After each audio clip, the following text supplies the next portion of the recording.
ইহুদি ও নাসারারা বলে, তোমরা ইহুদি কিংবা খ্রিস্টান হয়ে যাও, তাহলে তোমরা সঠিক পথে পরিচালিত হবে। হে নবী, তুমি বলো, আমাদের কাছে তো বরং ইব্রাহিমের একনিষ্ঠ মতাদর্শই রয়েছে, আর সে কখনো মুশরিকদের অন্তর্ভুক্ত ছিল না। তোমরা বলো, আমরা তো আল্লাহর উপর ঈমান এনেছি এবং ঈমান এনেছি আল্লাহ তাআলা আমাদের কাছে যা কিছু নাজিল করেছেন তার উপর।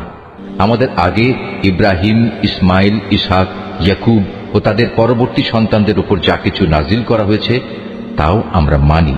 তাছাড়া মুসা, ঈসা সহ সব নবীকে তাদের মালিকের পক্ষ থেকে যা কিছু দেওয়া হয়েছে তার উপর আমরা ঈমান এনেছি। আমরা এদের কারো মধ্যেই কোনো তারতম্য করি না। আমরা তো হচ্ছি আল্লাহরই অনুগত বান্দা। আর এরা যদি তোমাদের মতোই আল্লাহর উপর ঈমান আনত, তাহলে তারাও সঠিক পথ পেত।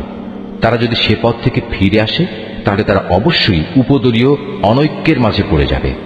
আল্লাহ তাআলাই তোমার জন্য যথেষ্ট হবেন। তিনি শোনেন, তিনিই জানেন।